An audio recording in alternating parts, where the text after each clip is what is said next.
Bismillahirrahmanirrahim. Assalamualaikum warahmatullahi wabarakatuh.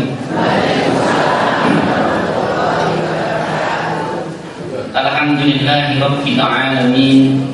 Wa bihi nasta'inu ala umuri dunya waddin.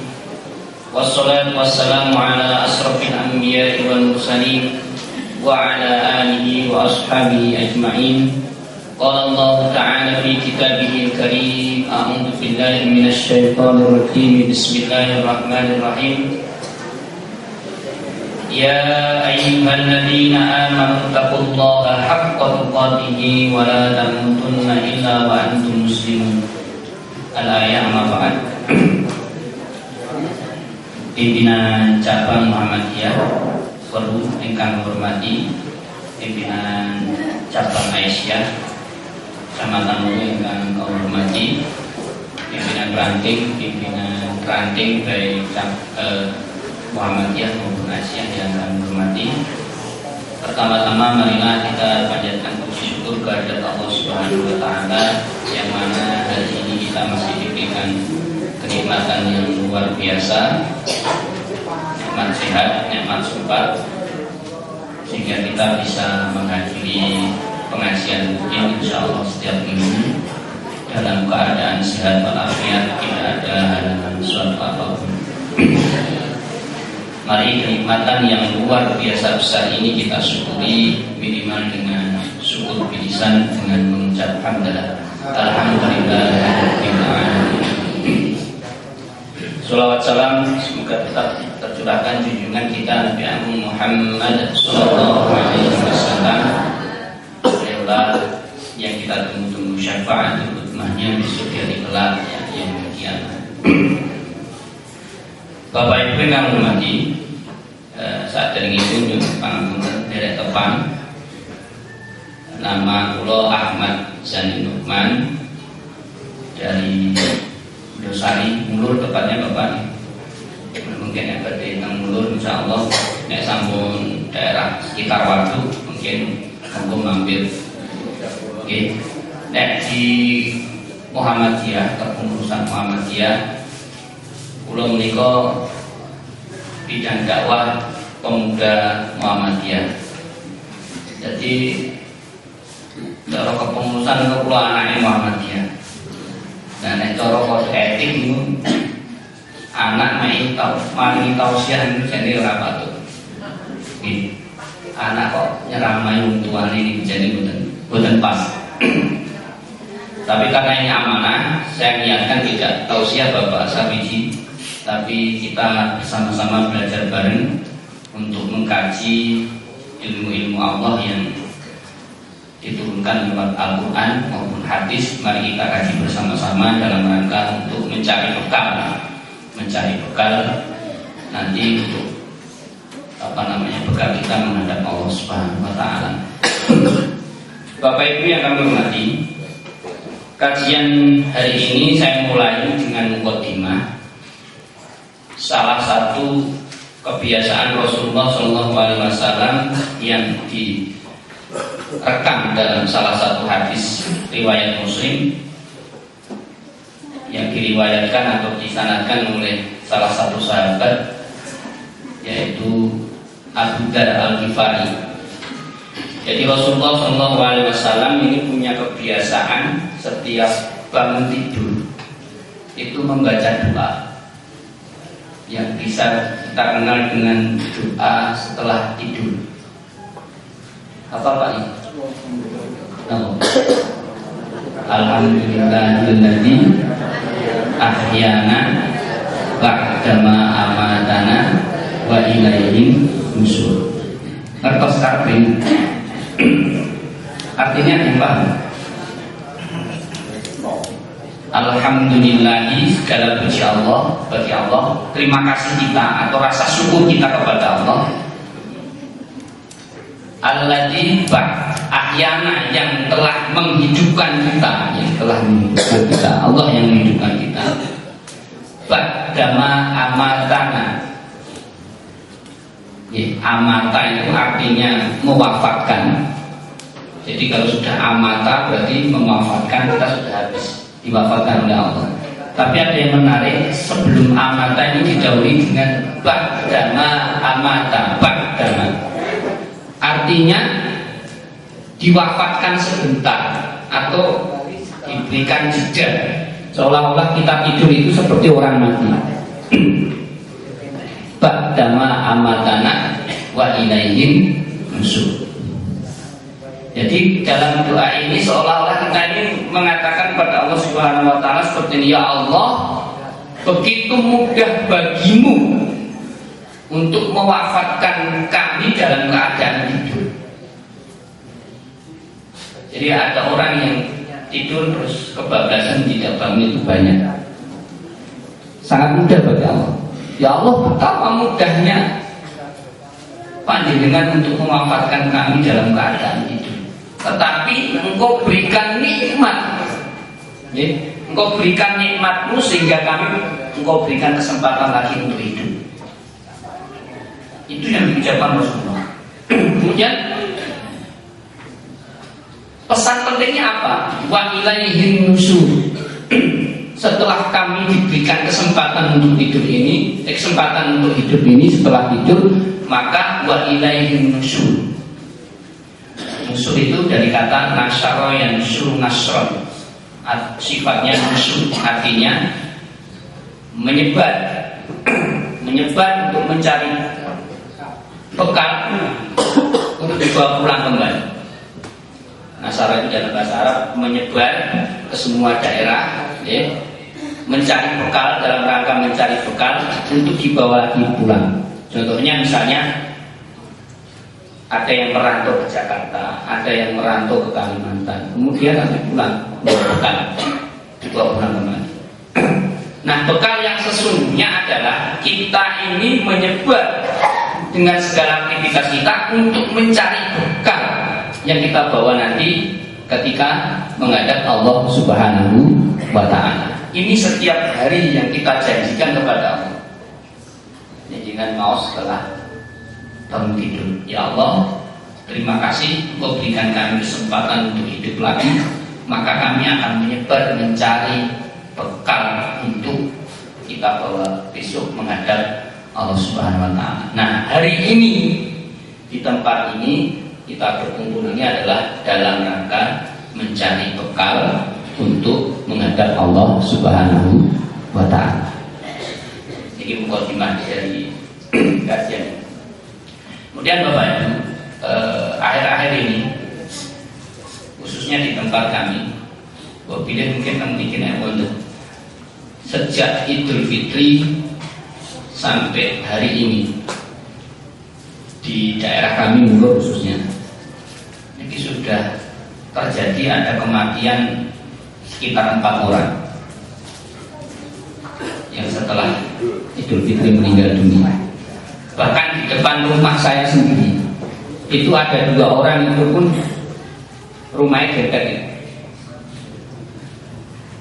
Ini lagi musim tiang lagi musim ini mau mati. Nah, maka saya kira ini penting saya sampaikan. Saya mau menyampaikan salah satu tema terkait dengan doa yang kita sampaikan tadi, kemudian dengan kejadian-kejadian, supaya besok kita tidak menyesal ketika sudah meninggal. Maka kajian hari ini saya berikan tema penyesalan orang yang sudah mati, supaya kita besok tidak menyesal ketika sudah meninggal. Setidaknya nanti kalau tidak salah, kalau cukup waktunya ada 6 poin yang saya sampaikan. Penyesalan seseorang yang sudah mati. Yang pertama bisa kita cek yang bawa mushaf di surat Al-Mulk, surat ke-67 ayat 10. Wa qalu law kunna nasma'u aw naqilu ma kunna fi ashabis sa'ir. Bisa dicek surat ke-67 ayat ke-10, Al-Mulk ayat 10. Wa qalu law kunna nasma'u aw naqilu ma kunna fi ashabis sa'ir. Ini penyesalan yang pertama. Orang-orang itu berkata, ya Allah, sekiranya dulu saya mau mendengar mendengar. Saya mau mendengar, saya mau berpikir tentang apa yang disampaikan Al-Quran, maka saya tidak mungkin akan masuk di neraka sa'ir. Ini pertama, penyesalannya pertama. Artinya apa dari ayat ini? Nah, kita simpulkan adalah orang-orang yang tidak mau mendengarkan nasihat, orang-orang yang tidak mau pergi ngaji. Nah, bahasanya orang gelem ngaji, maka bisa akan menyesal. Tempatnya apa? Di neraka sa'ir. Neraka sa'ir adalah neraka yang dikhususkan untuk orang-orang yang di dunianya tidak mau ngaji, tidak mau mendengarkan nasihat, tidak mau mendengarkan ayat-ayat Allah. Ini, ya. Maka alhamdulillah saya banyak belajar di Hulu ini. Tadi ngobrol dengan Pak Sabiji. Jika setiap hari, setiap minggu seperti ini, insya Allah luar biasa. Insya Allah baru atau PCM ini sudah selamat dari ayat ini. Walau qalu lakunna nasma'u aw na'ima fi ashabis sa'ir. Di ayat lain Allah Subhanahu wa taala mengatakan bahwa orang-orang yang mau menuntut ilmu bakal Bapak Ibu itu diberikan dua kemuliaan, akan diberikan, ada dua orang yang akan diangkat derajatnya. Jangan bisa cek di surat Al-Mujadalah surat ke-58 ayat 11. Yarfa'illahul ladzina amanu minkum wal ladzina utul ilma darajat. Ada dua orang yang akan diangkat derajatnya oleh Allah Subhanahu wa taala. Yang pertama adalah aman, orang yang beriman. Ya, aman, orang yang beriman. Yang kedua adalah utul ilma darajat, yaitu amanu, orang yang selalu meningkatkan kualitas amal, kualitas keimanannya. Bagaimana caranya? Dengan cara mengerjakan amal soleh. Bapak Ibu yang jenengan kritis mau meneliti di dalam Al-Quran, hampir semua kata aman itu diikuti dengan wa amilus soleh. Wa basyiril ladzina amanu wa amilus sholihat. Di surat Al-Baqarah surat kedua ayat 3, alladzina yu'minuna bil ghaibi wa yuqimunas shalah. Bentuknya amal solehnya adalah dengan sholat. Ada lagi di surat kedua surat Al-Baqarah ayat 183, ya ayyuhalladzina amanu kutiba alaikumus syiyam. Syiyam bentuk amal soleh. Ini luar biasanya Al-Quran. Amal lalu diikuti amal soleh. Keindahan bahasa Al-Quran. Nah, amal ini menjadi, kalau kita belajar Al-Quran, khusus di perintah untuk makan makanan yang halal, itu ada dua. Pakai ada tidaknya ada dua. Yang pertama adalah ya ayyuhan nas, bisa dicek Bapak di surat Al-Baqarah ayat 168. Pakainya ya ayyuhan nasu kulu mimma fil ardi halalan thayyiban. Tetapi beda lagi nanti di surat kedua ayat 172. Surat Al-Baqarah ayat 172. Ya ayyuhalladzina amanu kulu minat ya ayyuhalladzina amanu kulu minat tamya kulu minat thayyibati ma razaqnakum. Jadi halalnya berubah. Ya. Kulu minat thayyibati ma razaqnakum. Dicek ayat surat kedua ayat 172. Niki nek orang kritis, kenapa ketika pakai ya ayyuhan nasu itu menggunakan kata halalan thayyiban, tetapi ketika menggunakan ya ayyuhalladzina aman iman, kata halalnya bukan, tidak ada. Kulu min thayyibati ma razaqnakum, tidak ada halal. Ini kita belajar Al-Quran, begitu indahnya Al-Quran. Kenapa ketika kata iman disampaikan tidak menggunakan kata halal? Karena sesungguhnya orang itu kalau sudah mengaku iman, Bapak Ibu, dia tidak akan makan makanan haram. Nek enek wong ngaku iman kok ijik gelem makanan haram, ada yang masalah pada iman. Ada masalah pada keimanan. Bisa dipahami? Contoh, ada proyek, Pak, katakanlah saya direktur, Pak, minta tanda tangan proyek ini, ada amplopnya 50 juta. Saya takut pada Allah, tidak berani, tidak mau. Tak tambah 100 juta, saya mau pada Allah, tidak berani. Itu iman. Tambah lagi 1 miliar, Pak.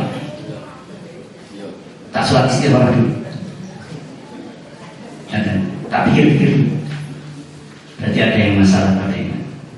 Kenapa? Ayatnya sudah jelas. Ya ayyuhalladzina amanu kulu minat thayyibati ma razaqnakum. Itu kata iman seperti itu. Nah, kita belajar bahasa Arab. Kemudian selanjutnya, itu yang pertama, ya. Orang yang akan diangkat derajatnya oleh Allah Subhanahu wa Ta'ala adalah orang yang selalu meningkatkan kualitas keimanannya. Meningkatkannya dengan bagaimana? Dengan selalu mengerjakan amal soleh. Setiap kata iman hampir semuanya diikuti dengan wa amilus soleh.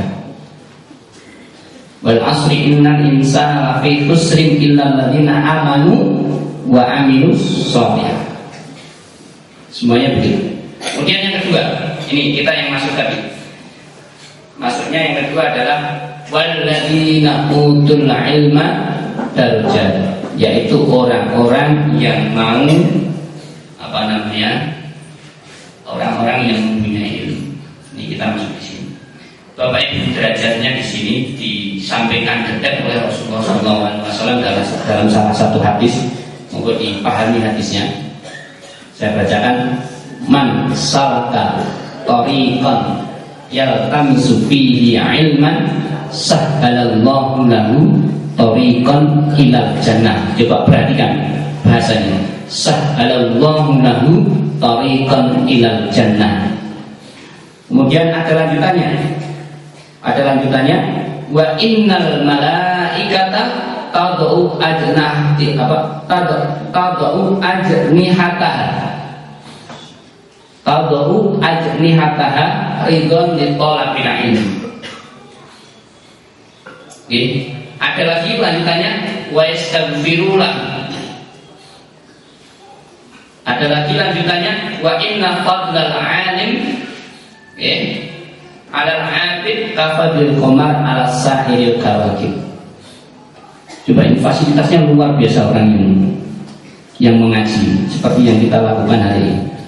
Satu, orang yang meringankan langkahnya untuk mendatangi majelis-majelis ilmu seperti hari ini, dia akan dimudahkan oleh Allah jalan menuju ke surga. Luar biasa. Kemudian yang kedua, wa innal malaikata tad'u ajnihataha ridon ditolabinya. Malaikat ini berkumpul, Bapak Ibu. Nek ketok itu berkumpul semuanya di sini mendoakan, mengamini orang-orang yang sedang di majelis ini. Mungkin ini dimanfaatkan. Bisa jadi, Bapak Ibu, jenengan setiap malam berdoa pada Allah Subhanahu wa Ta'ala, minta belum dikabulkan. Kemudian datang di majelis ini, jenengan ini berdoa, berzikir pada Allah, minta pada Allah, bisa jadi diamini malaikat, akan dikabulkan. Karena di sini banyak malaikat. Tidak hanya itu, wa yastaghfirullah, dan malaikat itu memintakan ampunan pada Allah untuk kita. Ini luar biasanya. Maka wong-wong sing dipen ora gelem ngaji, niku teng mriku bakal menyesal luar biasa. Maka di salah satu hadis Rasulullah SAW menjelaskan, may yuridillahu bihi khairan yufaqihu fiddin. Barang siapa yang dikehendaki oleh Allah menjadi orang yang baik,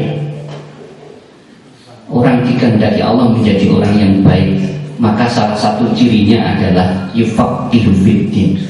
Orang itu akan diringankan langkahnya, dimudahkan langkahnya menuju majelis-majelis ilmu. Jadi monggo nek jenengan kesih gadah tonggo, nek dijak pengajian iki angel, wis dicepaki ala kata bareng jira gelem teko. Nek mana ala kata iki iki wae. Nah, ini biasanya jare ana krupuke iki ora enek. Lha kok ana Pak dene kan. Niku sing kula kangen niku niku. Katanya ngarang ya. Nggih. Wis dicepaki ijek ra gelem mangkat.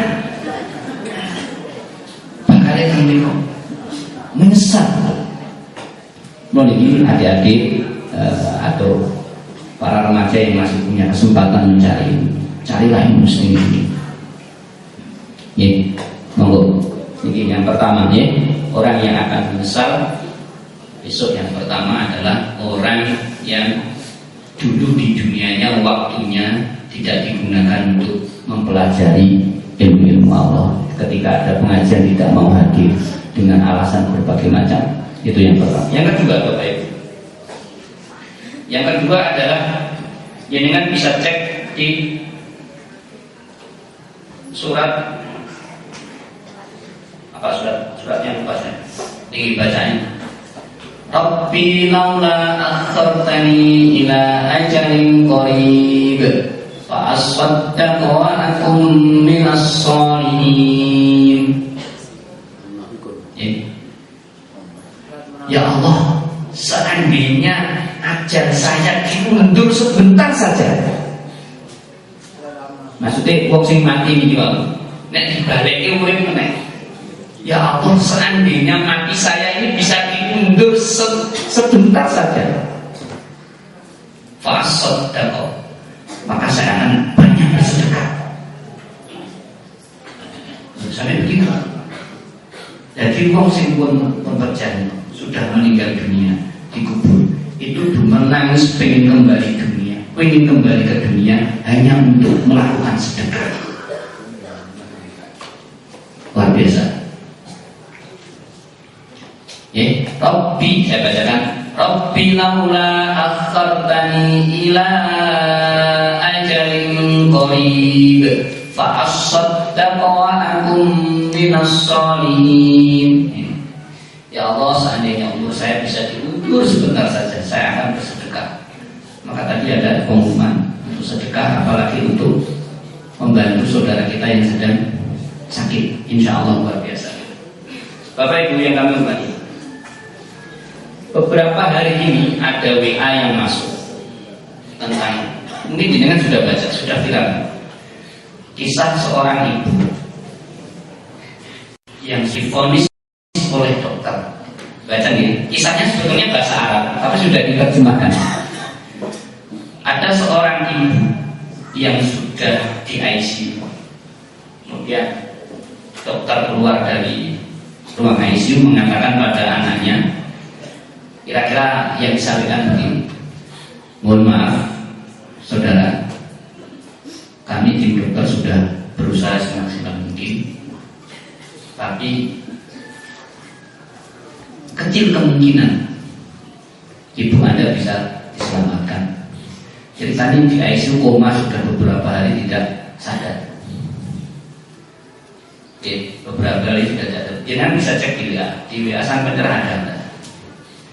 Nah, kemudian Bapak Ibu, anak yang disampaikan informasi oleh dokter tadi menangis luar biasa, kemudian keluar untuk pergi sambil menangis, mengendarai mobil atau mengendarai kendaraan, dan waktu mengendarai kendaraan berhenti di salah satu pom bensin, ingin isi bensin.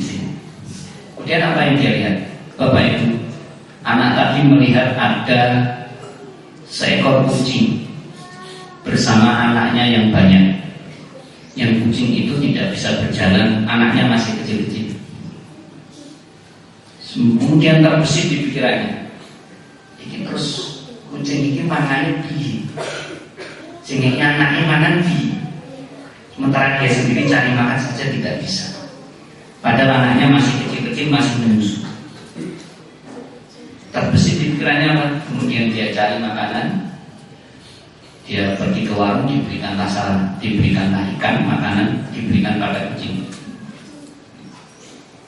Kemudian kembali beberapa menit kemudian kembali ke rumah sakit, masuk ke kamar ICU dan ibunya sudah tidak ada. Betapa kaget dan menangis lagi, ternyata ibunya tidak ada. Penasaran, ya Allah, jauh-jauhan ibuku sekarang. Kemudian ke tempat informasi bertanya, wahai suster atau perawat, di manakah ibu saya? Apa yang disampaikan? Ibu panjenengan dipindahkan ke ruang lain karena kondisinya sudah membaik. Kemudian alhamdulillah ibunya dirangkul sambil menangis. Kemudian ibunya bercerita, apa yang disampaikan ibunya? Saya tadi ketika tidur tidak sadar, saya melihat ada seekor kucing bersama anak-anaknya pada berdoa. Kaget anaknya, ternyata sama seperti yang dilihat. Inilah luar biasanya sedekah. Kisahnya sudah tersebar di wilayah, dan kisahnya sebetulnya pakai bahasa Arab, tapi sudah ada yang menerjemah. Kira-kira singkatnya seperti itu. Nah, ini Bapak Ibu yang kemudian di Muhammadiyah itu sedang, khususnya di Sukoharjo, sedang digencar-gencarkan program gerakan infak Muhammadiyah. Salah satunya ini, supaya kita besok tidak menyesal. Ini monggo yang bekerja atau praktisi di dunia pendidikan. Saya dapat ilmu dari Pak Wibowo, Bapak Wibowo dapat referensi ilmu dari Pekalongan. Ditularkan ke saya praktekkan berhasil. Ini saya tularkan jenengan, monggo nek jenengan kersa jenengan praktekkan. Jadi di Pekalongan itu ada salah satu sekolah setingkat SMA Muhammadiyah. Itu IPM, apa sih IPM ya? Ikatan Pelajar Muhammadiyah atau OSIS-nya itu bisa sampai punya kas ratusan juta. Luar biasa. Kemudian digali itu Pak Ibu itu kalau keluar itu pasti pulang dapat ilmu. Dan biasanya yang paling sering ditulari itu betul itu. Nah, di sana itu katanya infak Jumat yang dikelola IPM itu ditaruh di depan gerbang, kemudian ditunggu. Ketika ada anak masuk, maka kita infak, masuk, mas infak.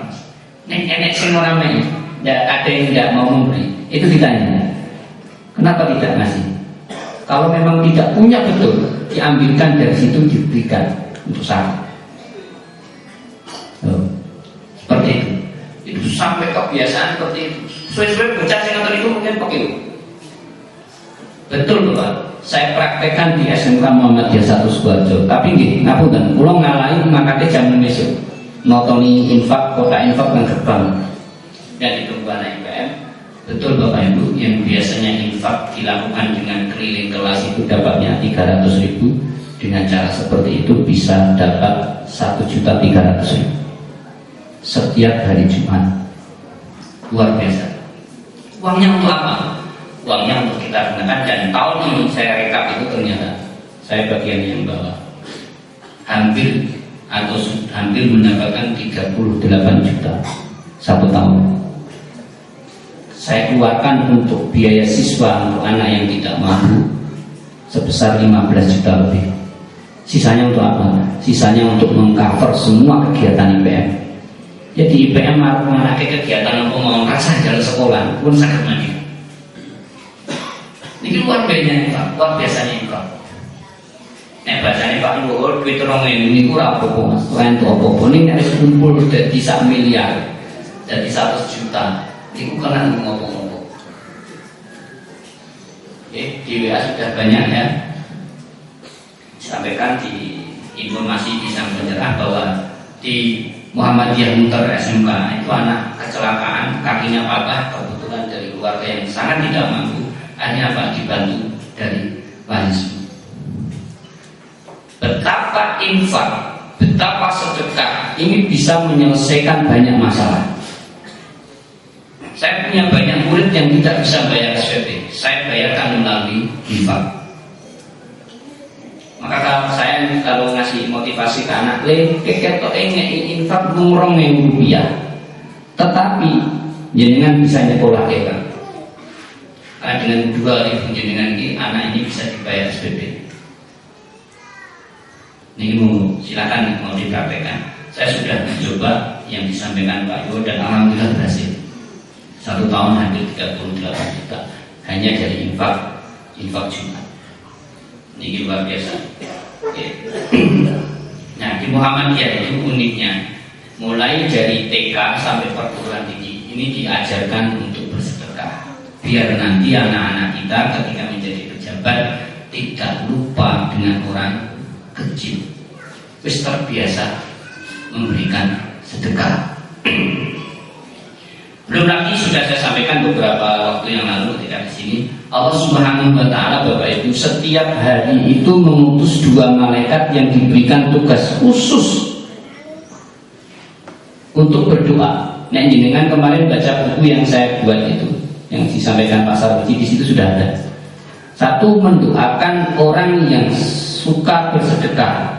Doanya kata, ini sing donga malaikat. Jenengan bisa garis bawahi, kalau yang berdoa itu malaikat, hampir sudah dipastikan akan diijabahi. Nek sing berdoa malaikat, nek kita belum tentu, ya, belum tentu diijabahi. Tapi kalau yang berdoa itu malaikat, pasti diijabahi. Kalian bagaimana?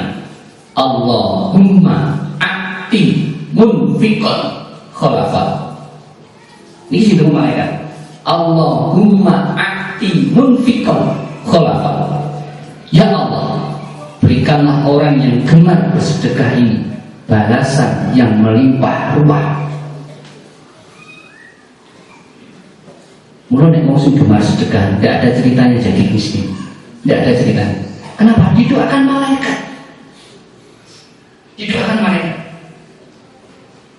Tapi yang kedua ini yang baik, 1 malaikat, yang kedua ini mendoakan orang yang punya kelebihan harta tetapi tidak mau bersedekah, pelitnya minta ampun.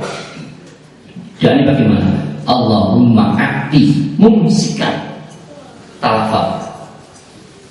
Ya Allah, berikanlah hamba-Mu yang tidak mau bersedekah ini ketidakberkahan pada hartanya. Bapak Ibu, harta ini pun dicap tidak berkah, rekoso luar biasa. Maka besok di sana mereka pada menyebut Rabbi laula akhortani ila ajalin qarib fa'asaddaq, maka saya akan bersedekah. Jadi mulai dibiasakan gerakan infak Muhammadiyah yang menuju ke, insya Allah kalau sudah dipegang lazismu, insya Allah amanah. Maka di Muhammadiyah itu ada istilahnya, dengan belajar Muhammadiyah lebih mendalam itu ada teologi al-ma'un, ya, yang diambil dari surat Al-Ma'un, yaitu bagaimana bersedekah, mempraktekkan surat Al-Ma'un itu tidak sekedar dibaca tetapi dipraktekkan dalam bentuk sosial, ya. Bahkan orang yang beriman, orang Islam yang tidak mau bersedekah, di surat itu disebut apa? Pendusta agama. Itu yang kedua. 20. Karena yang ketiga, yang pertama saya ulangi ya, orang yang menyesal itu besok orang yang ketiga hidupnya tidak mau mengkaji ilmu agama, tidak mau menerima nasihat agama, tidak mau ngaji dan lain sebagainya. Yang pertama. Yang kedua, orang yang tidak mau bersedekah, menyesal sampai ayatnya, seandainya saya diberikan umur lebih panjang sedikit saja, saya akan bersedekah. Yang ketiga, orang yang menyesal ketika sudah meninggal besok adalah orang yang ketika hidupnya punya banyak kesalahan dan tidak diselesaikan ketika hidup. Hati-hati. Halo? Sing gadah kesalahan kali tanggane ora dirampungke sampai ajal menjemput, besok aja. Hadisnya, ini hadis ini biasa dipakai dengan tema halal bihalal. Saya kira sudah sangat populer ini. Rasulullah SAW menate ceramah di depan sahabat, kemudian bertanya, "Atadaruna man huwa muflis?" Rasulullah tanya, malaikat, tahukah kalian siapa yang disebut dengan muflis? Apa muflis, Bapak Ibu? Bangkrut. Bangkrut itu apa? Salah satu sahabat menjawab, al-muflis man laisa lahul dirham walal mata. Orang muflis, orang bangkrut itu orang yang tidak punya harta, tidak punya pekerjaan, sekarang diopo-opo iki jenenge bangkrut. Niku cara sahabat, tapi Rasulullah tidak bilang seperti itu. Rasulullah mendikan al-muflis min ummati. Wong bangkrut niku bakale dari golonganku. Golonganku yang bagaimana? Man ya'ti yaumal qiyamah bis sholatin wa zakatin wa hajjin wa shaumin dan lain sebagainya. Orang yang ketika meninggal, orang yang ketika menghadap Allah membawa segudang pahala, pahala sholat, pahala zakat, pahala puasa, bahkan pahala haji. Tetapi di sisi lain dia punya banyak sekali kesalahan yang tidak diselesaikan di dunia. Maka di situ diriwayatkan hadisnya bunyinya, ukhidha minhu biqadri madlumati. Ya. Hadisnya perhatikan, ukhidha minhu biqadri madlumati. Pahala-pahalanya akan diminta oleh orang yang pernah disakiti. Biqadri madlumati, sesuai dengan kadar yang mereka perbuat di dunia. Jangan bisa bayangkan, posisi jenengan jadi presiden yang dengan sakiti rakyat segitu banyak, misalnya menyakiti atau mboten bangga. Nanti datang, ngapunten Bapak, dulu jenengan pernah memfitnah saya,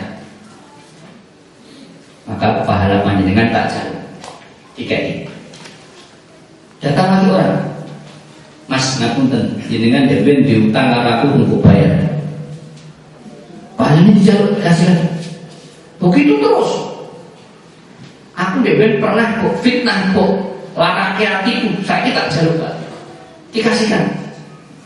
Sampai ada salah satu sahabat yang nyetok, ya Rasul, nek pahalanya kebaikan ini sudah habis diminta. Dan ternyata masih banyak yang ngantri jalur pertanggungjawaban. Terus pripun? Apa kata Rasulullah? Kalau pahalanya sudah habis dan masih banyak yang minta tanggung jawab, maka dosanya orang yang pernah disakiti itu diberikan pada.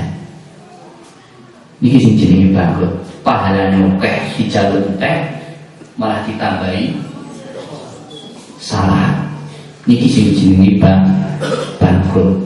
Mula niki Bapak Ibu, muncullah istilah halal bi halal. Tak tangga tadi Bapak Ibu, halal bi halal itu bahasa apa Pak? Bahasa Arab. Ya. Halal bi halal itu bukan bahasa Arab. Jenengan cek, cari di kamus bahasa Arab manapun, mulai Al-Mufid, Al-Munjid sampai Al-Munawir, ya, yang karangan orang Indonesia itu tidak bakal ketemu kata halal bihalal.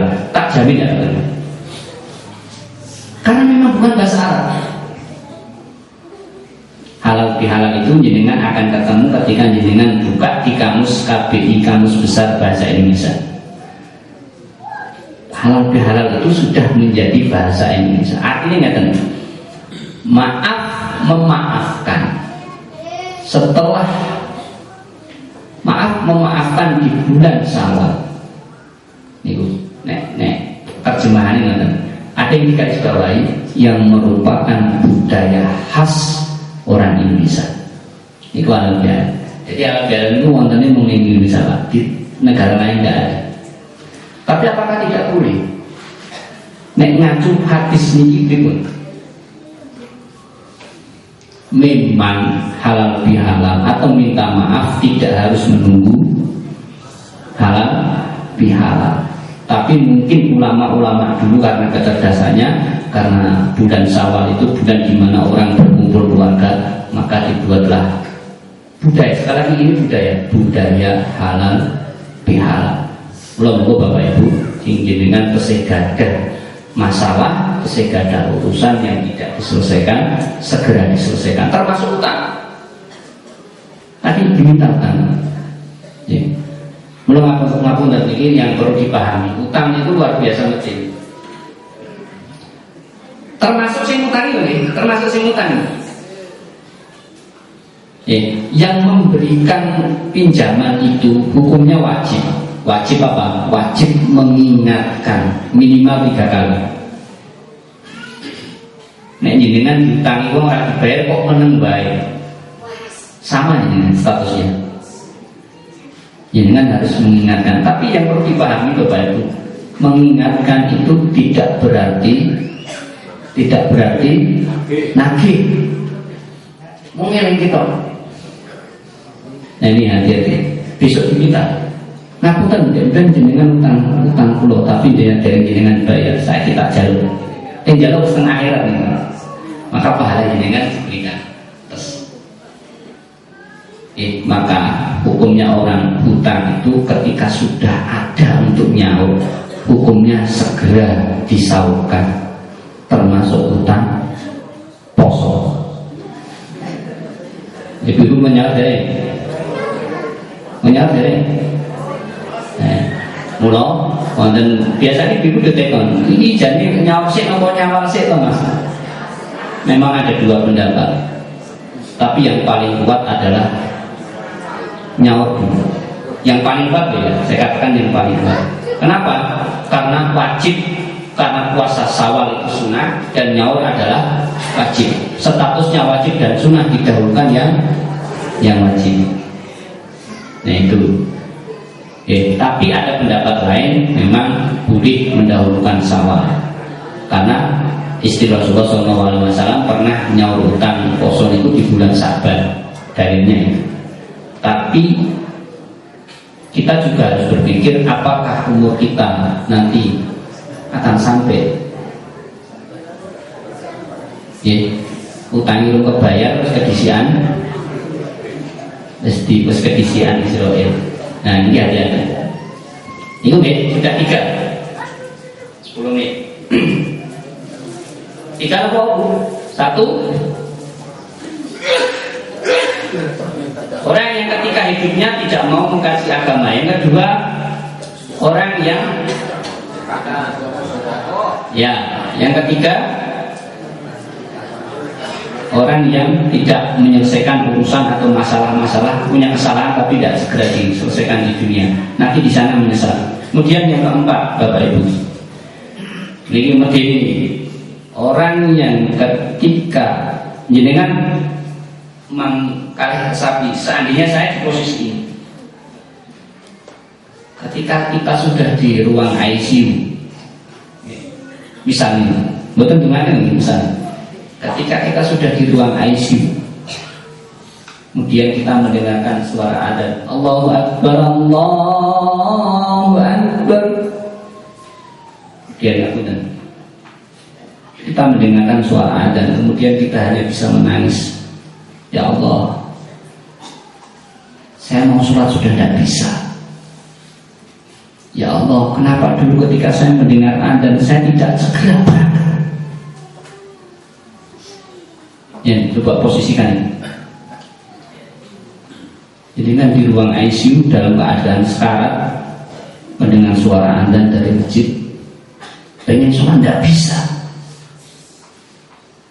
Ya Allah, kenapa dulu saya ketika sehat mendengar adzan saya tidak segera ke masjid? Besok menyesal.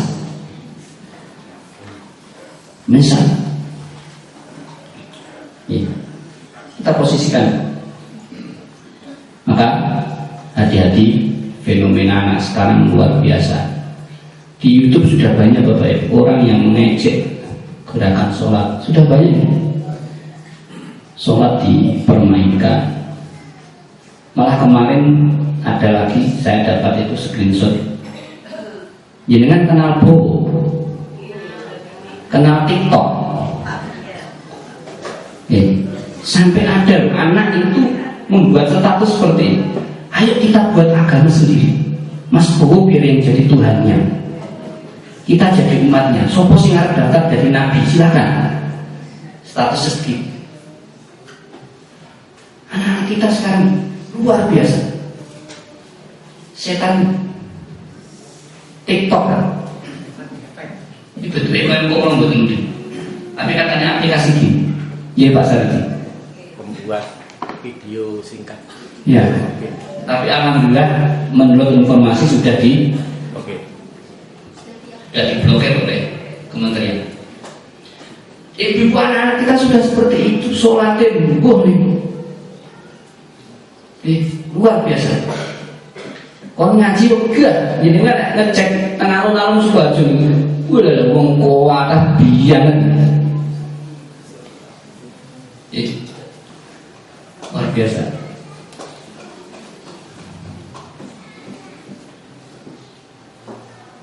Maka kalau kita belajar Al-Quran lebih detail, hampir semua perintah sholat itu nggak jadi cek, bisa cek Pak yang bawa mushaf, yang buka surat kedua ayat 3 Al-Baqarah ayat 3, alladzina yu'minuna bil ghaibi wa yuqimunas shalah. Kemudian naik lagi ke ayat ke-43, wa aqimus sholata wa atuz zakah. Naik lagi ke ayat 45, wasta'inu bis sabri was shalah. Kemudian sampai lagi yang terakhir Al-Ankabut ayat 45, wa aqimis sholata innas sholata tanha 'anil fahsya'i wal munkar. Ini kalau kita belajar betul bahasa Arab, hampir semua perintah sholat itu tulisannya sholat itu menggunakan as-sholat, pakai al.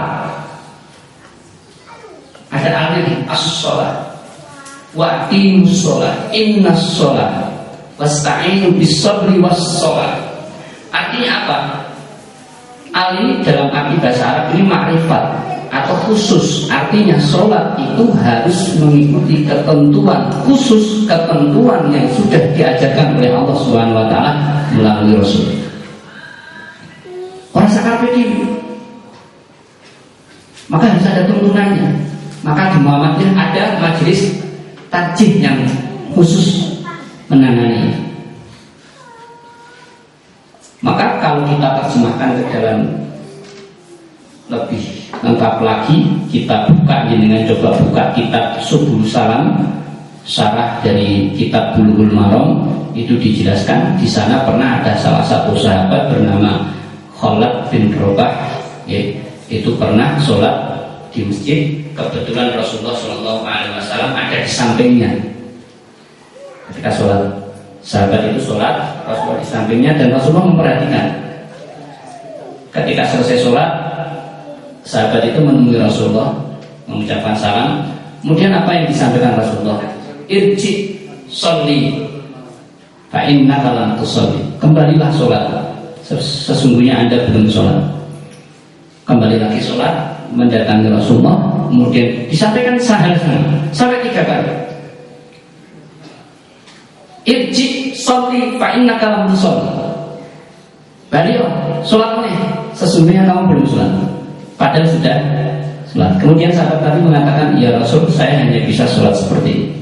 Maka alimni, ajarkanlah sholat kepada saya. Maka diajarkan. Apa kata Rasulullah?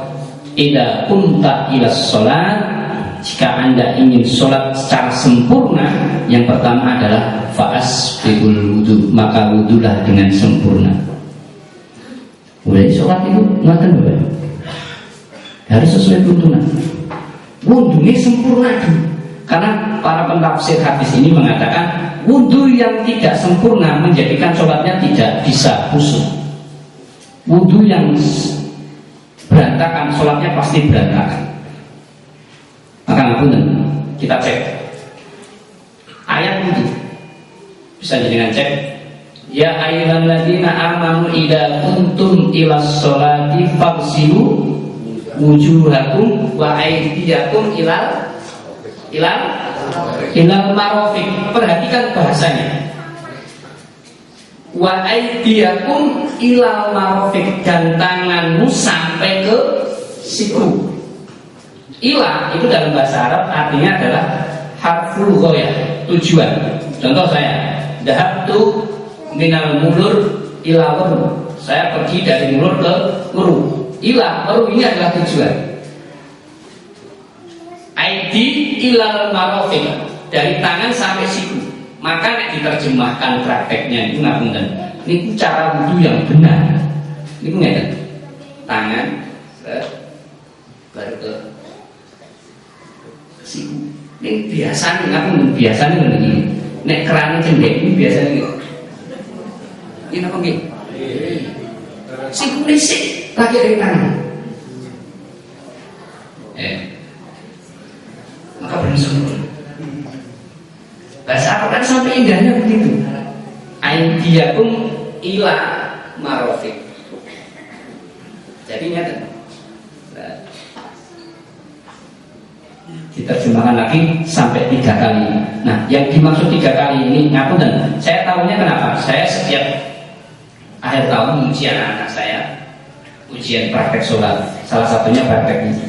Rata-rata begitu. Kemudian 3 kali yang dimaksud dalam hadis itu adalah kanan 3 kali selesai dulu, baru kiri. Bukan 1, 2, ini lagi, ini lagi. Apa itu tidak boleh? Tidak sempurna. Wudu yang tidak sempurna menjadikan sholat kita akan terganggu, pasti. Monggo ini bahasanya Al-Quran luar biasa ya.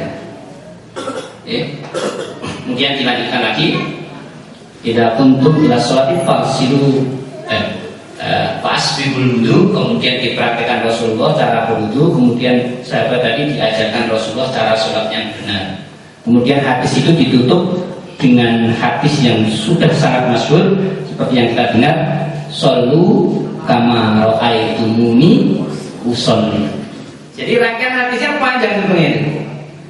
Ditutup dengan satu kata, shollu kama ra'aitumuni usolli. Sholatlah kamu seperti kamu melihat saya sholat. Itu sangat diperhatikan Rasul. Bukan sholat muni apa? Muni usolli, betul. Salah. Kama ra'aitumuni usolli, bukan kok muni usolli betul, tapi seperti kalian melihat saya sholat. Tadi habisnya rangkaiannya panjang. Ini deh. Maka monggo jangan sampai. Bapak Ibu yang kami hormati, nah, kita melihat fenomena sudah sering saya sampaikan, pasti saya sampaikan di mana? Di negara konflik. Tiang badai jamaah dan masjid itu taruhannya nyawa Bapak. Jadi kan lihat Palestina nih, mau ke masjid itu taruhannya tembak, taruhannya bom. Jenengan masih bisa nonton Piala Dunia. Tadi malam Kroasia sama Rusia dramatis adu penalti, tuan rumah kalah. Masih bisa nonton itu, tapi sholat tak mau. Apa nunggu di ICU tadi? Di ICU dengan sholatnya, ya Allah, saya ingin sholat tapi tidak bisa. Kenapa dulu saya tidak menghadiri sholat? Apa nunggu seperti itu? Kita ini masih bisa ngopi, bisa ngeteh, bisa nonton Piala Dunia, bisa sendalur. Maka tidak ada hal yang susah untuk mendatangi masjid. Kenapa kita tidak datang ke masjid? Sementara teman-teman saudara-saudara kita di Palestina pengen ke masjid saja, nyawa taruhan. Monggo jangan sampai kita menyesal. Masih ada 2. Jadi tadi kelewat sidik apa? Nah, kemudian selanjutnya, besok orang yang paling menyesal ketika mati itu adalah orang yang ketika hidupnya, ngapunten, ini musim tahun politik saya sampaikan. Kemarin kita sudah ada pilkada, dan nanti ada pilihan lagi Pak nih, pilihan lagi sampai 2019 nih. Ini monggo, ini jangan sampai ini terjadi. Orang yang akan menyesal itu adalah orang yang dulu hidupnya di dunia adalah orang yang sangat bersahabat, sedulur, tapi gara-gara sesuatu akan menjadi putus persaudaraan. Itu jelas akan menyesal, jelas menyesal. Hadisnya jelas, la yadkhulul jannah qati'ur rahim. Ini berkata Bapak Ibu, saya sampaikan. Saya mengamati media sosial itu, ya Allah, komentar-komentarnya itu seolah-olah musuh bebuyutan antara pendukung si A, pendukung si B, pendukung Ganjar, pendukung Said. Wah, itu luar biasa. Urung mesti jenengan rewang itu mereka peduli pada kita. Boleh beda, tapi tidak usah saling seperti itu. Apalagi saling menjadi musuh, karena jaminan besok la yadkhulul jannah qati'ur rahim, tidak akan masuk surga orang yang memutus tali silaturahim, dan besok dia akan menyesal. Yang terakhir, karena waktu saya cepatkan, yang terakhir adalah orang yang menyesal itu besok orang yang dalam hidupnya tidak pernah atau tidak mau berdakwah. Hidup sudah, harta punya banyak, tapi giliran dakwah tidak mau. Ngapunten, dakwah jangan dimaknai secara sempit dengan ceramah. Nek sing saged ceramah kados Pak Safisi silahkan ceramah. Tapi dakwah tidak hanya itu. Dakwah bisa dilakukan dengan cara banyak hal. Yang di dunia politik silahkan berperan di politik, berdakwah di politik melawan orang-orang yang berbuat curang. Nah, jenengan tidak mau dipimpin pemimpin yang sekarang, silahkan hadirkan pemimpin yang menurut panjenengan sesuai dengan kriteria yang ditentukan oleh Allah Subhanahu Wa Taala. Caranya bagaimana? Ya cukup.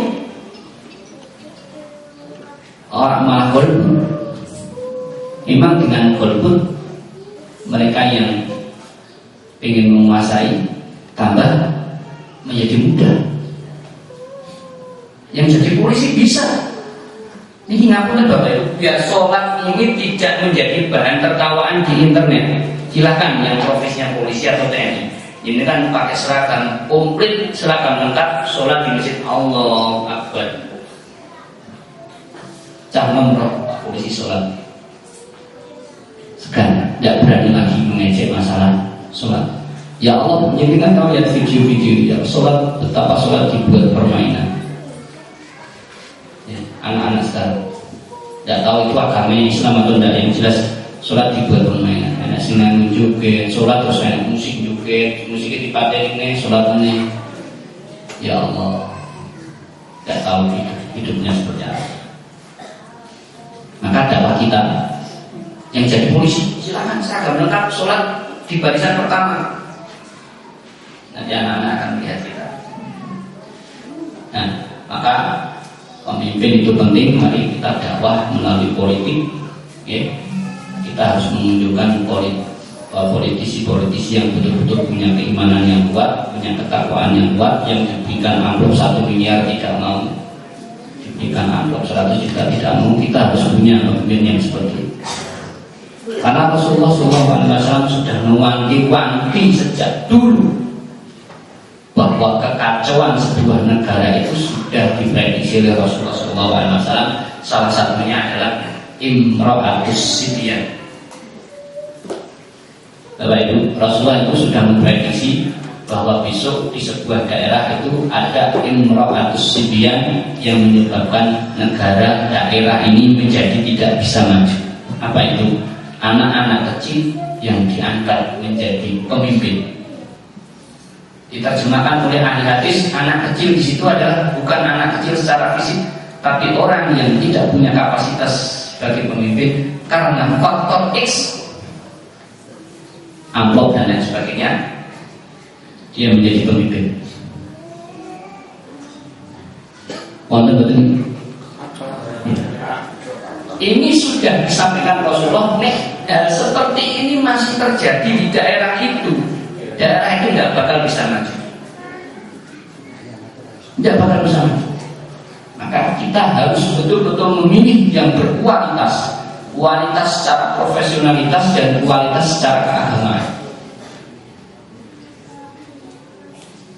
Jangan kampung pengen Islam ini menjadi aman dan rahmatan lil alamin kalau pemimpinnya bukan orang yang paham Islam. Tidak bisa. Karena kebijakan-kebijakannya nanti akan berpengaruh terhadap dakwah kita. Ngapunten Bapak Ibu, kalau di dewan, contohnya, kalau di dewan sudah diputuskan, misalnya mungkin sudah diputuskan bahwa miras itu boleh dijual bebas, maka siapa yang bisa marah? Pak Sarmiji dakwah bisa disetor polisi? Tidak boleh itu lah. Undang-undangnya boleh. Maka langkah kita Pak, yang membuat undang-undang ini harus orang-orang dari kita, orang-orang yang paham masalah agama. Maka politik itu penting, jangan malah golput, tapi harus mau memunculkan figur politik yang mau berjuang di jalan Allah Subhanahu wa taala. Sebentar, saya rangkum ya. Biar kita tidak menyesal nanti, karena di tetangga saya sudah ada 4 orang yang dipanggil oleh Allah Subhanahu wa taala, tapi saya harus mundur Bapak Ibu. Kenapa? Karena setelah puasa jari ini man soma Ramadan imanan wa ihtisaban ghufira lahu ma taqaddama min dzambi. Wong niki nek poso pun poso kanthi sae, insyaallah sedaya lepate di sepuro. Bal halal bihalal gitu, terus dibundut insyaallah resik. Sinten kesel? Data. Gitu. Berposo dosane kali Allah resik, bar halal bihalal dosane kalau tangannya resik, terus ditimbali Allah. Insyaallah sedane husnul khotimah. Nek sing badhe datang monggo kesempatan. Oke, ini Bapak Ibu saya ulangi 1.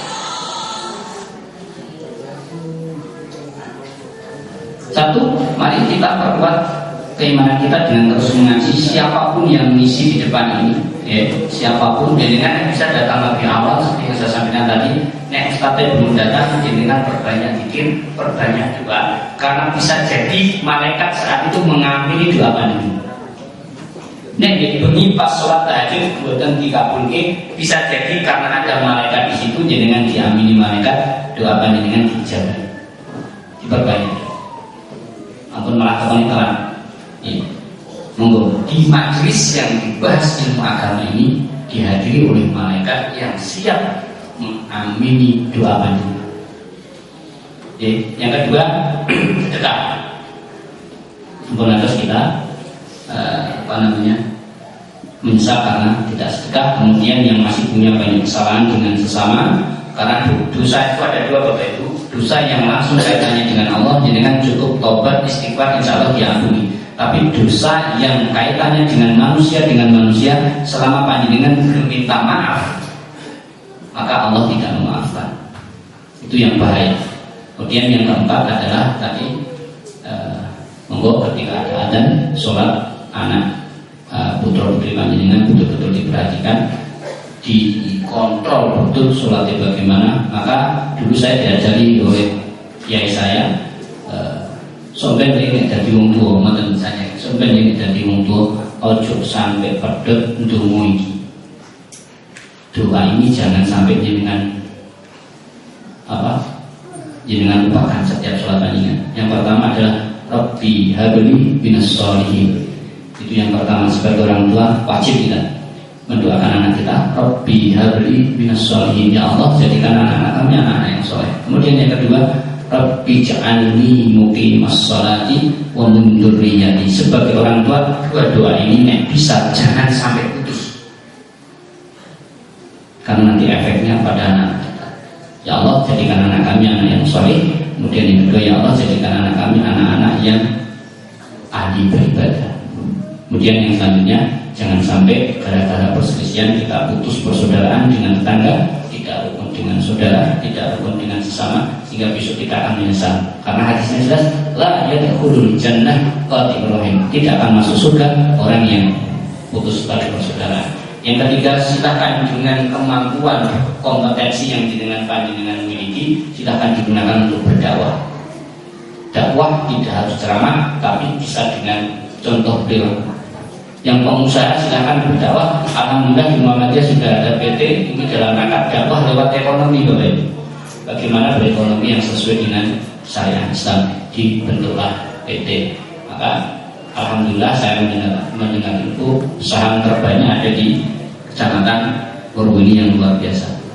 Mari sama-sama ke-6 hal ini betul-betul kita perhatikan, sehingga besok ketika kita sudah meninggal kita tidak menyesal di belakang itu percuma, sudah tidak ada waktu untuk kembali. Saya kira ini Bapak Ibu yang saya sampaikan pas dan yang diberikan pada saya, mudah-mudahan bermanfaat. Apabila dari penyampaian saya banyak kesalahan, saya mohon maaf ya sebesar-besarnya. Wa akhiri nasrul minallah wa fathun qarib. Wassalamualaikum warahmatullahi wabarakatuh.